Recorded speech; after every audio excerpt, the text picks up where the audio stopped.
সকালের ব্রেকফাস্টে কিংবা বাচ্চা অথবা বড়দের স্কুল অফিসের টিফিনে বেশি কিছু বানাতে মন না চাইলে এই রেসিপিটি অবশ্যই একবার বাড়িতে বানিয়ে দেখতে পারেন। হাতে মাত্র 5 মিনিট সময় থাকলে কিন্তু আপনারা এই রেসিপিটা অনায়াসে তৈরি করতে পারবেন। বিশেষ করে যে সমস্ত বাচ্চারা সবজি খেতে পছন্দ করে না, তাদেরকে এইভাবে এই রেসিপিটা তৈরি করে দিলে তাদের সবজিও খাওয়া হয়ে যাবে। তো চলুন দেখে নেওয়া যাক আজকে আমার এই রেসিপিটি। তো ভিডিওটা কোথাও স্কিপ না করে পুরোটা দেখার জন্য আপনাদের কাছে আমার অনুরোধ রইল। সবার প্রথমে আমি এখানে একটা মিক্সিং বোল নিয়ে নিয়েছি। এবার আমি এর মধ্যে একটা ডিম ফাটিয়ে দিয়ে দেব। নমস্কার বন্ধুরা, রনিতাস ফুড প্লেসে আবারও একবার সকল বন্ধুকে আমি স্বাগত জানাই। আমি আবারও হাজির হলাম আপনাদের সামনে নতুন একটি রেসিপির ভিডিও নিয়ে। এখানে আমি রেসিপিটা একটা ডিম দিয়ে করেছি, তবে আপনারা কিন্তু চাইলে ডিমের পরিমাণটা বাড়িয়েও করতে পারেন। এবার আমি এর মধ্যে দিয়ে দেব স্বাদ অনুযায়ী নুন ও দিয়ে দেব আমি এর মধ্যে একটুখানি গাজর। একটা গ্রেটারের সাহায্যে আমি গাজরটাকে কিন্তু খুব ভালো করে একটু গ্রেট করে দেব। আমার এই ভিডিওটা যদি আপনাদের কাছে ভালো লেগে থাকে তাহলে অবশ্যই একটা লাইক করবেন, আর যারা যারা আমার চ্যানেলের নতুন বন্ধু তারা অবশ্যই আমার চ্যানেলটি সাবস্ক্রাইব করে দেবেন। আমার ভিডিওর আপডেট সবার আগে পেতে পাশে থাকা বেল আইকনটা ক্লিক করতে ভুলবেন না। আর যারা যারা ফেসবুক থেকে দেখছেন তারা রনিতাস ফুড প্লেস পেজটিকে ফলো করে দেবেন। এবার আমি এর মধ্যে দিয়ে দেব পেঁয়াজ কুচি ও দিয়ে দেব ঝালের জন্য কাঁচা লঙ্কা কুচি।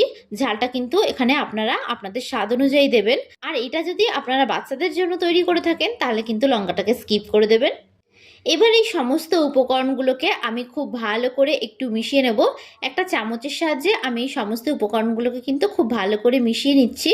আমি এখানে শুধু সবজির মধ্যে গাজরটা দিয়ে দিয়েছি, তবে এখানে কিন্তু আপনারা আপনাদের পছন্দ মতন আরও যে কোনো সবজি অ্যাড করে দিতে পারেন, যেমন ক্যাপসিকাম, বিনস। তো আমার এই ভিডিওটা আপনাদের কাছে কেমন লাগলো অবশ্যই কিন্তু আমাকে কমেন্ট বক্সে জানাতে ভুলবেন না। আর আমি সবসময় ঘরে থাকা উপকরণ দিয়ে রেসিপিগুলো তৈরি করার চেষ্টা করি, যাতে আপনাদের রেসিপিগুলো তৈরি করতে বেশ সুবিধা হয়। তো দেখুন খুব ভালো করে কিন্তু আমি মিশিয়ে নিয়েছি। এইভাবে কিন্তু সমস্ত উপকরণগুলোকে একটু ভালো করে মিশিয়ে নেবেন। এবার আমি এর মধ্যে অ্যাড করে দিচ্ছি আটা।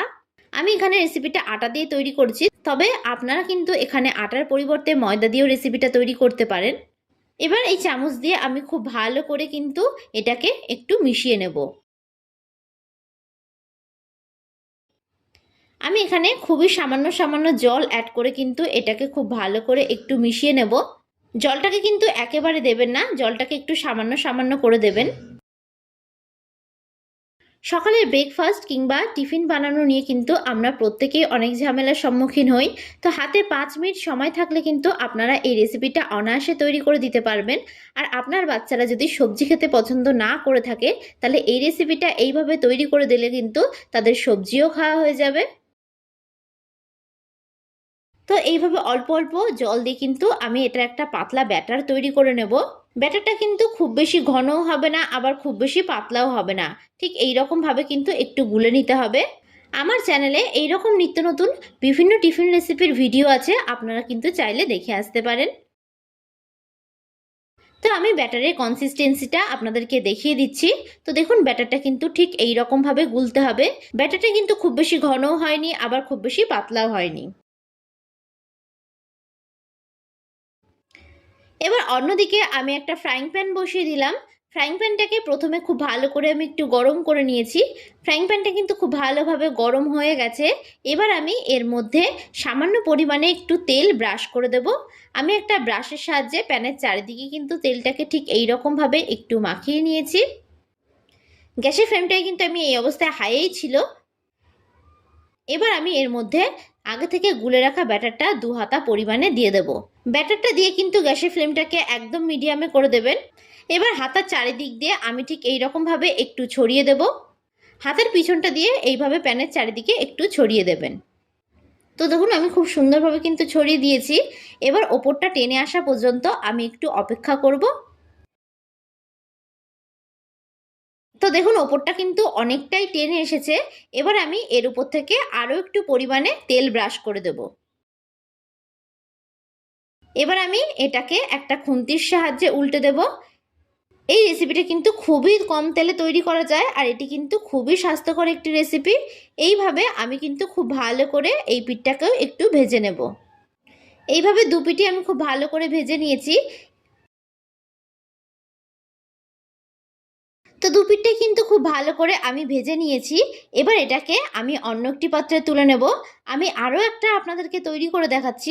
একই রকমভাবে একই পদ্ধতিতে কিন্তু আমি এগুলোকেও তৈরি করে নেব।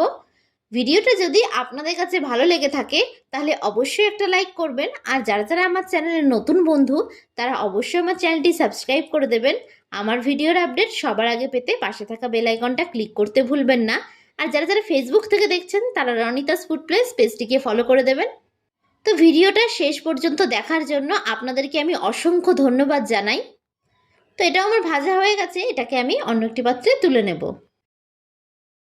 তো দেখুন খুব সুন্দরভাবে তৈরি হয়ে গেছে আমাদের আটা ও ডিম দিয়ে টিফিনের এই রেসিপিটি। তো দেখুন এগুলি কতটা সফট ও নরম হয়েছে, মুখে দেওয়া মাত্রই কিন্তু জাস্ট মিলিয়ে যাবে। আর এটি কিন্তু অনেক সময় ধরে নরমও থাকে।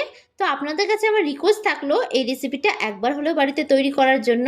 তো আজকের মতন আমি বিদায় জানালাম, আবারও হাজির হব আপনাদের সামনে নতুন একটি রেসিপির ভিডিও নিয়ে। তো আশা করি আপনারা সকলে ভালো থাকবেন, সুস্থ থাকবেন। ধন্যবাদ।